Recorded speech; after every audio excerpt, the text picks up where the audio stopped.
Today, we're going to talk about the West Coast.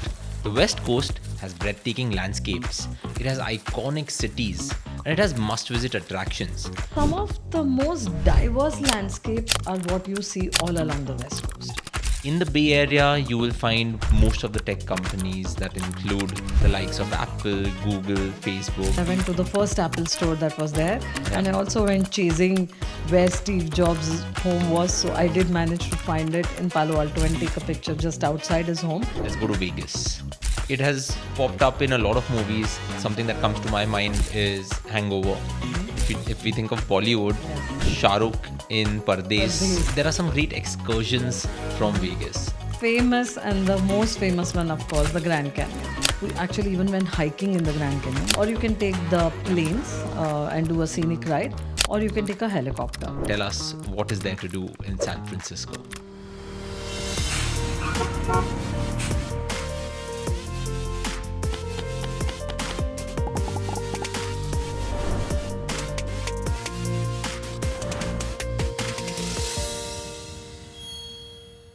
Hi everyone, welcome to another episode of Travel, Explore, Celebrate Life. A few weeks ago, Sunila and I took a journey through the eastern coast of the United States of America. Today, we are going to talk about the West Coast. The West Coast has breathtaking landscapes, it has iconic cities, and it has must-visit attractions. But whatever may be your interest, I can guarantee that the West Coast has something for you. If you love technology, the FANG companies, as they are called, Facebook, Amazon, Apple, Netflix, Google, all are situated out here. If you love seafood, the West Coast has a lot for you. If you love coffee, the birthplace of Starbucks is also the West Coast of the United States of America. And if you like Disneyland, the first ever Disneyland was also in the West Coast. So Sunila, West Coast, I think 1998 was the first time I went to the US. And the first time I went to the US was also to the West Coast, landing in LA. So I'm quite excited for this episode. And often people think about the West Coast as 2+1, I would say, iconic cities. One is LA. The other one is San Francisco. Right. And the third one is Vegas, the city that never sleeps. And what happens in Vegas stays in Vegas. But I wanted to start this episode not talking about the three of these cities. I wanted to start talking about two other cities that are probably very unique to the West Coast and are quite popular. One is Seattle and the other one is Portland in the state of Oregon. So let's introduce this episode in your way, because you often have unique ways to introduce different places around the world. And then let's start with one of these cities, whatever you pick. Sure, Neil. You know, we spoke about the East Coast some time back, and remember we said don't mistake for the wrong Washington. When you say Washington, say Washington D.C., District of Columbia. So here's the other Washington. Yeah. This is the state of Washington. And the west coast of the US has majorly 3 states, and then we can add the 4th one or the 5th one also. So you can start off on the coast with Washington, where Seattle is. Go a little below and you have Oregon with Portland, and California with, of course, the rest you mentioned. Las Vegas is in Nevada, and then sometimes maybe we can add on Utah as well as an extension from there. So some of the most diverse landscapes are what you see all along the West Coast. And on the East Coast, we had the Atlantic Ocean. Here we have the Pacific Ocean. And it's stunning to see all those sunsets. Like you'll hear those words like LA sunsets and so many other things, right? Selling Sunsets is one of the TV shows all about LA as well, and all about glamour and everything. But let's start with Seattle. Like you said, let's start with something that is from the north. So coming to Washington, D.C., of course, the most important port city and one of the really beautiful cities out here is Seattle. I think, how do you recognize Seattle? When you see something that looks like a spaceship, it's also called the Space Needle. That is the most iconic observation tower of Seattle. And it has a rotating glass roof as well. So you can't miss it. It's really iconic. When you look at this Space Needle, you know you are in Seattle.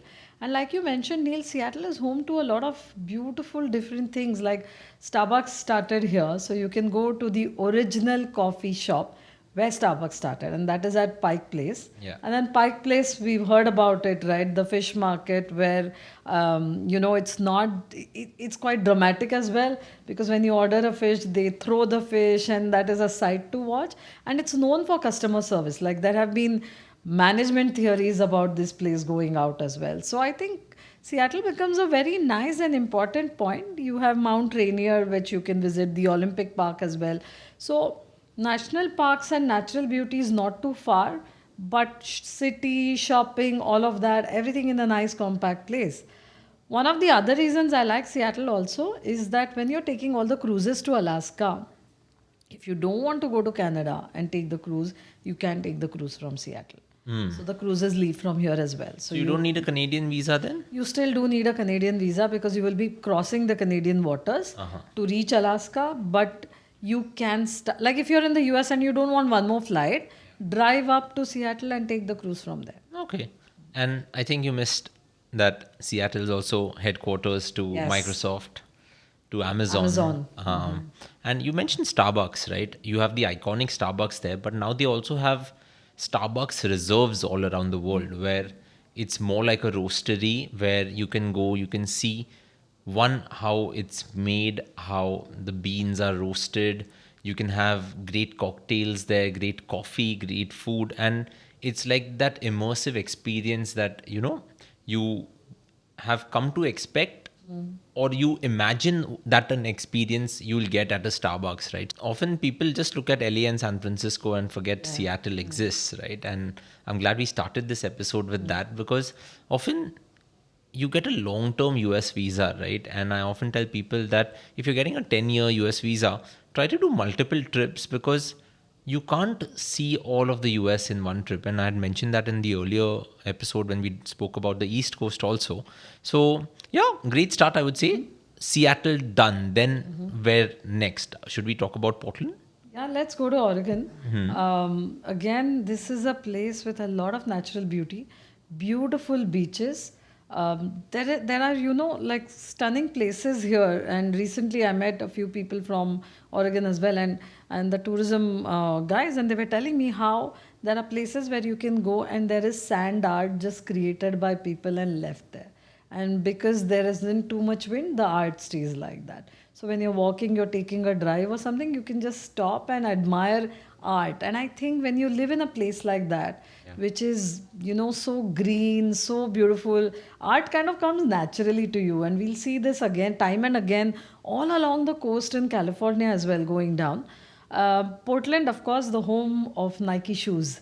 Yeah. So this is a place where you should go about shopping. And if I'm not wrong, I think the taxes are a little low here, so things are a little cheaper. And I'm sure if you find like an outlet shopping center or something like that, you can go crazy shopping. I remember I was coming back from the US one time and my bag on the return just weighed like 20 kilos. And then the check-in person on that counter was like, you are traveling back from the US and your bag is surprisingly light. Because everyone else who travels back will have 30 kilos, 40 kilos, paying for excess luggage or something like that. So yeah, if the taxes are low, you'll probably have more value for money shopping, I would say. But Portland is also the capital for food trucks, right? I think the food truck scene is very big over there. Then I think it also has the largest independent bookstore, in the city. And there were a few excursions also that you can do, right? Because every time you go to the US, every city has excursions. So do you have any excursions that come to your mind? If you remember Shoe Dog and Phil Knight, when he mentions that how running was just natural to people in Portland, everybody ran. And I think it's all the nature that has everything to do with it. Because when you have such forests, when you have such places, you end up doing a lot of running, hiking, trekking and all of that. So I would say Mount Hood is one of the best places for scenic hikes and treks out here. So it's definitely something not to be missed. If you're relatively fit, you can definitely go in and enjoy all of that. So the whole state of Oregon, along with Portland, is all about nature and good food. So that's it's like a good life out there. So Sunila, you mentioned Mount Hood, but at the same time, I would say there's the Crater Lake National Park, which is one of the deepest lakes in the United States, and it was formed because of a collapsed volcano. And there's also the Columbia River Gorge where you'll have many scenic waterfalls. So, all in all, I think Portland and the state of Oregon is an adventurous destination. You can do a lot of excursions, you can do a lot of fun expeditions, as I would call it. So, Remember to take your hiking shoes, but if you forget, Nike's always there. So yeah, I guess, well, you're promoting Nike, looks like today. So, before we move on to the next one, right, like I wanted to go on a tangent and ask you about the tipping culture in the US, right? And it is a very valid thing to discuss because in India, sometimes you will tip 5%, 10%, and that's done. But tipping is more or less compulsory in the US, right? And people will chase you out of a restaurant if you don't tip. So, what has your experience been like, and what is a good percent to tip? I've had mixed experiences, honestly. And, like in India, a lot of times the service charge is included. So we don't Yeah. think about tipping. So it sometimes comes as a shock when you're traveling in the US that, oh my God, this is too much. Because say you're a group of friends and you're traveling and we kind of budget our meals, right? We Yeah. will go. And then at the end, when you get the tip, it can be shocking compared to the rest of the world, I would Yeah. say. And you're right. It is not appreciated if you don't tip. So, I've seen that, when they bring you the final bill and then when you're paying, and usually in the US, you're paying by card everywhere, either it is a Forex card or your credit card or whatever, right? Debit card. So when you're paying by card, they give you an option to select, and the tip is auto calculated. So Yeah. it used to start at 15%, but I think it's at an 18% now, and it gives you 18%, 25%, 28% or other. Like if you're really love an exceptional service and if you want to do something else. So either you calculate or you just select what is put in front of you. And I've seen very often we are always in a rush to leave once you are paying. So you just select one of the options and go. But be careful which option you select. If you think it was exceptional, go ahead and tip, but otherwise, it is something you should account for when you go for any meal or any drink, that there is going to be a tip. And not just meals, taxis even. Like Yeah. one of the things that shocked me, because the whole thing, whether should you use a travel agent and book a private transfer or should you use one of the local cabs. So at the first hand, the private transfer cost, even being a travel agent, it seemed much more. And in fact, I was with your father, and both of us decided, let's take a local taxi. So we went and we saw the taxi prices that were put up. And we said, okay, this sounds fine, and we'll take it. But after that, the tolls added, everything added, and by the time we landed, and then there was a tip for the taxi, it all ended up to the same. So just be careful about tipping and be sure that you have to tip. So always account for it. If I were to sum up tipping in the US, right, because I used to go to all of these restaurants and I used to just be like stressed because I'm waiting for the bill and then how much I'm going to tip. Yeah. But now I follow this thing where whatever price I see on the menu, I just add like 20% because I know that then that is going to be the final price, and then I'll just tip maybe 12 to 15 to 20%, 20% being the max, unless it's too exceptional of a service. But in our culture, it's like 10%, yeah. And you don't want to be having a meal in a very stressful environment like that. Of course. Yeah. So, I think it's best to accept it that you have to tip between 15 to 20. But I've seen the locals sometimes often don't tip because, Neil, one more thing I was surprised was at a self-service restaurant. It's a self-service restaurant. How can you ask Yeah, for like a what 20% yeah. tip when I'm doing all the work, right? So it's okay. It's not that they'll always ask for it, but I mean, they can ask, but you can decide how much you want to give. And yes, most of the servers I've found are often really nice. Like they help you with the suggestions. They understand what you want. So I would encourage people to even talk a lot more, like even at Starbucks and other places. The more information you give them on what you like, they're very good at picking out things from the menu, because there may be things that you've not realized are there, or they have a day special, month special, and they're really good at that. So they really deserve a tip. Yeah, I guess makes sense. Okay, let's move on to the next place. Sure. Let's go to Vegas. It's not on the coast, Yeah. but it's like A little off the inside, coast. yeah. Not a little, but still Yeah. a bit off the coast. But if you're doing 5-6 hours inside, and yeah. it has popped up in a lot of movies. Something that comes to my mind is Hangover. If we think of Bollywood, Yes. Shah Rukh in Pardes Pardes. was also like featuring Vegas. There's also the Sphere that has Yeah. opened now, which is like this massive ball of just LEDs, and they are showing different kinds of thing there. You can go inside the Sphere and watch a show, or there may be some music concerts going on. I feel whenever you're in Vegas, try to find out what events are on and book beforehand, because there will either be a great DJ playing, there'll be music artists.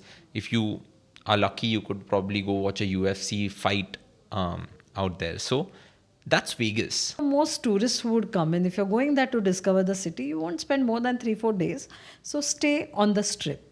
Yeah. The strip is the main road of Vegas, and most of your hotels are along that. And pretty much what you'll be doing, entertaining, going to other places, food and everything is all located along the strip. Yeah. So stay anywhere on the strip. Yeah, A because hotel there that are suits different you. budget categories on the strip itself. Yeah.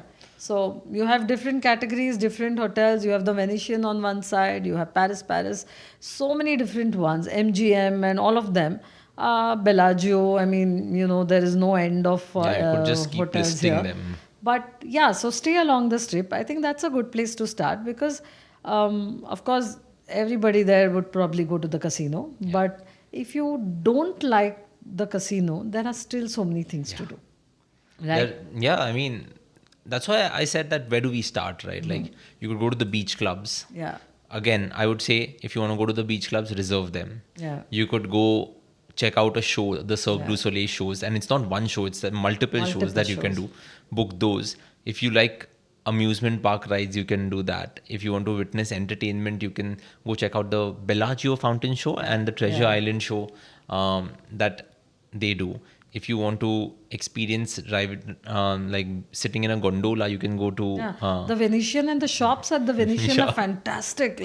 And the best part is, even though it's almost like a desert, once you're inside and you're in the shops, you have the ceilings that are painted, they are covered, and the light there, everything keeps you in a good upbeat mood, Yeah. So I think that helps to shop as well. But the shops are really good. One tip I would also give is that, and you mentioned this earlier, wear comfortable shoes, because the strip is 4 miles long, which is about 9 kilometers. And there is a lot to see on the strip. You will be walking a lot, and there are different attractions at different places. So you won't just be in one place and then doing that. And if you have like 3 or 4 nights out there, you can easily get to see a lot on the strip. One of the things to remember, when you're saying it just struck me, is that you should remember that most of the hotels in Vegas are connected. So you can walk from one hotel to the other. You don't have to step out if you don't want to. So like if it's really hot and you're in the day you're going out, you don't need to step out. You can it's all connected through those roads, and you can have a good time even at the peak of afternoon. So Yeah. that's something. And I think one of the reasons for that is that if you look at all of the hotels on the strip, 90% of them are owned by just 2 companies. Yes. Yeah, and that's why they are connected, and they just want you to be inside of these hotels so that you are contributing to the Vegas economy. And in when some you way. walk in, you see something you want to buy, you want to shop. I have actually 2 more tips, Neil. So, the first one is that very often you'll see, performers or girls dressed in some outlandish costume. And when you're walking by, they'll come quickly and they'll pose next to you. So you'll want to take a photo. But later on, they will ask you for a charge. It's not free. So you should be careful. And I've seen people do it. Like when they walk in, they're smiling. You want a photo? Yes. And they take the photo. And then later, when they ask for money, and they start fighting and all of that. So if you want to take a photo, remember, you have to pay for it. It's I not think going to be free. let's just put it out there, nothing is free. Nothing in is this free. world. Yeah. In fact, that's my second tip, and it came as a rude shock because I was in Vegas, and I think I was at the Bellagio, one of the hotels, and then I felt like having some hot tea. I wanted to make my own tea, so I called the reception and said, "Can I have a tea kettle?" And she said, "Yes, definitely. It's going to be $40." I said, $40 for renting a tea kettle for 3 days? I could buy one out. So it's cheaper to just go out and buy your food rather than try and get room service in Vegas. Yeah, So, I think, often they say that room service is expensive. I think room service is expensive only in some places in the world, and the US probably is one I of think it's them. the service more than the actual food. So I think I quite agree. There are some great excursions from Vegas. the famous and the most famous one, of course, the Grand Canyon. So definitely it has to be a part of your Vegas itinerary. And I think a good part, I had some friends recently who actually even went hiking in the Grand Canyon. So that's something you can do. Or you can take the planes and do a scenic ride, or you can take a helicopter. And if it's a corporate group, there are amazing things you can do in Vegas. So, with the helicopters, you can go and land and you can have a meal out there. So they'll set up the whole thing for you. It could be a breakfast, it could be anything. And it's so beautiful because you have the whole canyon as a backdrop and you're enjoying your breakfast or your meal or a champagne breakfast, for example. So it's quite stunning. And you have the party buses. Yeah. So those open top buses that go across Vegas, hire the entire coach, and it's really amazing to go around. So that is some. And then of course there's Zion National Park, and you can then extend into Utah and do most of the other parks as well. Yeah, I think, and that can be like a 3-day itinerary, or like it Bryce can be Canyon, like 7 days, you 8 just days. go on adding more to it. Okay, now Vegas done. Let's come back to the coast. Yes. Now, over the last 25 minutes, we've spoken a lot about the West Coast without touching these two main cities. And one of the reasons I didn't start with them is because I think as we go about with our podcast, we will do a separate episode on LA and a separate episode on San Francisco because they deserve their things. But we'll just zoom through both of these places because we can't not cover them. Which one should we start with?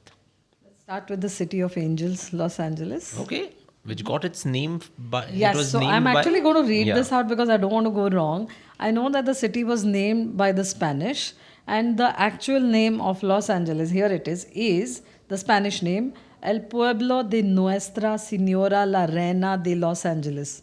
Oh, wow. Yeah, so that means the town of Our Lady and the Queen of Angels.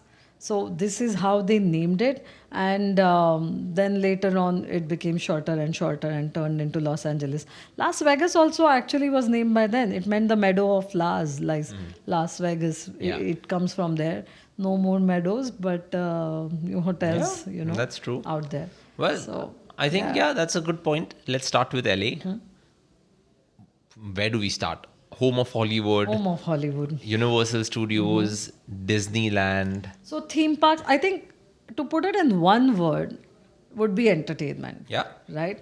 All kinds of entertainment. Correct. So it could be theme parks for children, families, or it could be Hollywood and the other things. So I think I like to put that out there. And Santa Monica Beach is fantastic. The hotels are great. So again, whether it's a family or whether it's a romantic holiday or it's couples or it's friends, there's always something in LA. Yeah, and I would also like to say that when we talk about the theme parks, right? Disneyland is often thought of that, okay, Disneyland is just for the kids. But I think I've been there multiple times, and as adults also, you have a lot of fun. One tip I would give is that if you would like to skip the lines, try to get the fast pass. Yes. Because it's just faster and it's always crowded. Universal Studios also, I still remember there is this Jurassic Park ride there, which is like you're definitely going to be drenched if you take that ride. I actually enjoyed the Harry Potter one at Universal a lot. I have not. I loved that been in ride. that, Like, yeah. I think I went in and I went with Sarah, and I think more than her, I was excited because it was just so much fun. So she's a big Harry Potter fan anyway. So for her, it was amazing. But for me, also not being a big Harry Potter fan, it was still, the ride was great. So I said, let's go again. And she said, okay, I like this. And like you said, she's 21, but if you ask her today, she'll go to any theme park anywhere. You Yeah, know? I So, mean, I and would all of us also, would, right? yeah. So if we are to talk about Hollywood, and LA is the home of Hollywood, right? So you can trek up to the Hollywood sign. There is also the Walk of Fame. Is that what it's called?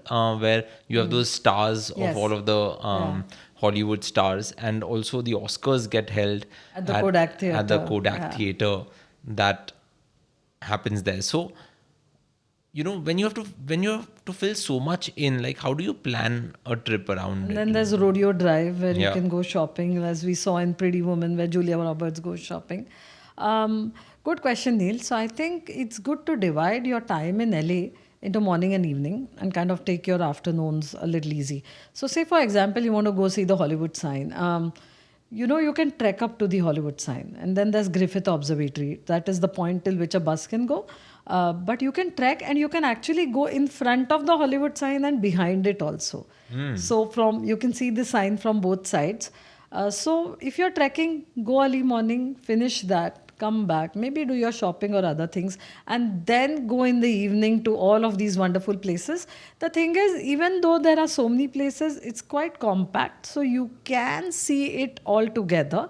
It's not a problem. You just have to make sure you have your itinerary put in place properly, preferably by an expert, and then it's not so difficult. And then you can do some excursions out of LA as well.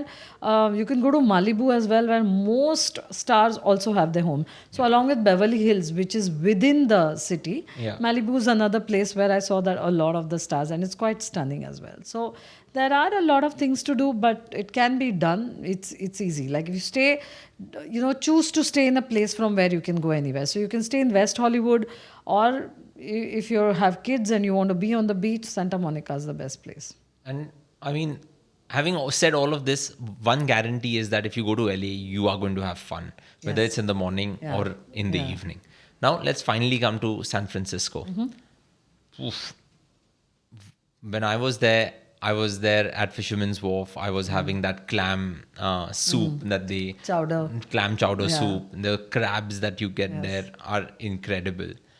It is defined by the Golden Gate Bridge, but that's not the only thing that you get to do there. Tell us what is there to do in San Francisco. The Golden Gate is a good point to start because that is one of the things you really want to see. You've seen photos of that and you want to go there and see it. What I really loved to do there was actually to drive on the Golden Gate Bridge. So we were on a self drive, we were driving ourselves. To actually drive through was just beautiful. And then you can go and park at a few places just before and take your photos with the bridge. So Yeah. it's quite nice. And there's a small Italian town just across the bridge called Sausalito. Yeah. And it's one of the most charming places that you can find just out of San Francisco, or SF as they call it. And I remember we parked. It was quite easy to find parking. We walked along, beautiful homes, charming little seaside, like a place where little shops where you could do just shopping for time pass kind of a thing, just fun. And then we had one of the most amazing meals in a restaurant that was actually sit on the water.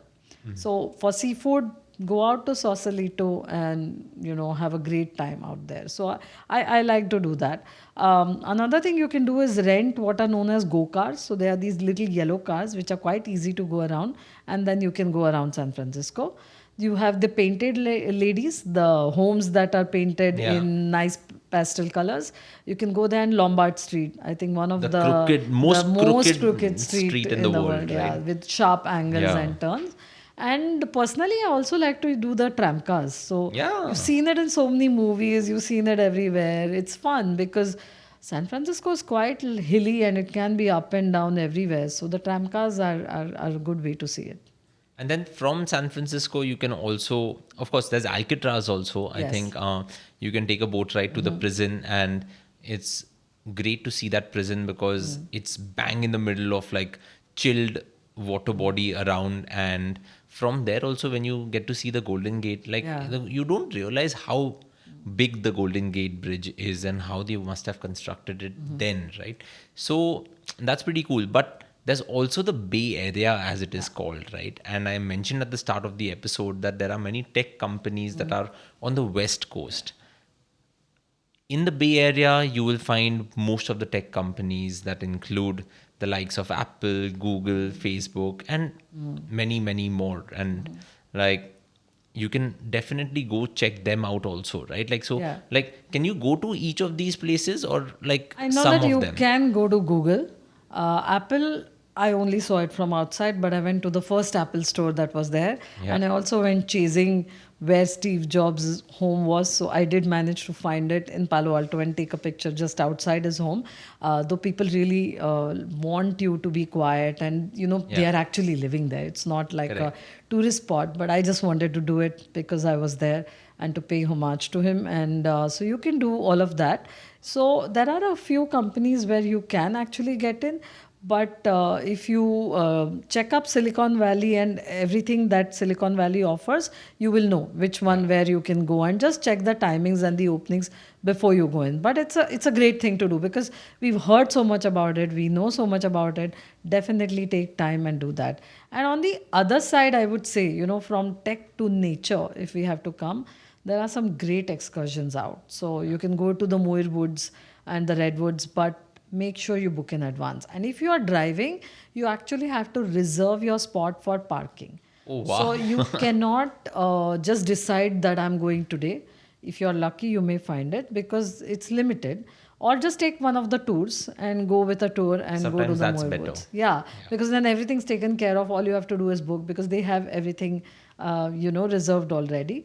But that's fantastic because, and I've seen this all along the coast in California. I love these giant sequoias. Like they are hundreds of feet tall, and it's something else to be reminded and dwarfed by these trees that you are really a tiny, a little thing on earth. So I love those trees.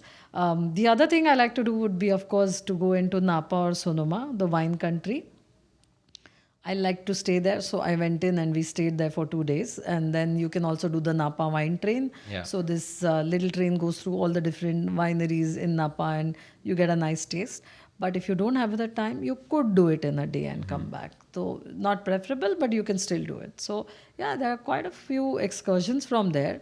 And then when you're moving from LA to San Francisco, you can take the Pacific Coast That's what Highway, I was Highway going 1. to come to that. And Neil, I think, the last, a few years back when I went, I saw some of the most stunning scenery on this coast. Yeah. Like, of course, there are lots of vineyards, so you can go anywhere.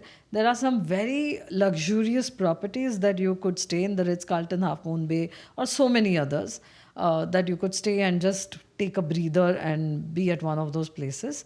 And then you have Carmel by the sea, a charming coastal town full of artists, small streets. So suddenly from LA, you're into this little place where, people are painting. You can sit down, enjoy your coffee or whatever. Go ahead to Big Sur, which is again another beautiful place out there. And then to Monterey. So Monterey is where earlier there was a lot of whaling, and they used to can these whales. So you have the Cannery Row where you can see all of that. It has one of the best aquariums out there. And today you can do whale watching tours. So whaling is no longer allowed, but whale watching is there. That's fun. And the 17-mile drive, which is a stunning road. And I remember being there, and they have this one tree, which is called the lone cypress, because it's standing on its own, and everybody wanted to take a photo with the lone cypress. So all of this can be done along the route. So there's just a lot that you can do along in California. I think we have given enough reasons for someone to visit the West Yes. Coast multiple times. I wanted to end the episode by asking you one question. If I'm doing a trip to any of these cities, can I club it with Mexico? You can. So if you go to San Diego, we didn't speak about it, but San Diego further south is a great place for kids. You have San Diego Zoo, which is one of the best zoos, Balboa Park and all of that. And from here, you can actually take a day trip down to Tijuana. So Baja California is just below, which is a part of Mexico. And a day trip to Tijuana, and you can come back. Or you can extend a trip to Mexico anyways. So, and with a US visa, you have entry into Mexico. So then you can plan all of it, including Cancun, Mexico City, and everything. And the other thing that you can do along with Mexico is from LA, extend into Hawaii. So from San Francisco or LA flights into Hawaii, and you can cover one more part of the US with that. Well, then the next time we sit down to talk about the US and surrounds, let's do an episode on Hawaii and what? We've not spoken about Alaska. So Hawaii and Yeah, we Alaska. spoke of Seattle and getting into Yeah. Alaska. I think, Let's that's a good club idea. Hawaii and Let's club Alaska. Hawaii and Alaska. Awesome. Perfect. Thank you, Sunila. Thank you, Neil. Thank you, everyone, for listening to this episode of Travel, Explore, Celebrate Life. Thank you for your feedback and keep them coming in the comments or by emailing us. Until next time, keep celebrating life. Bye bye.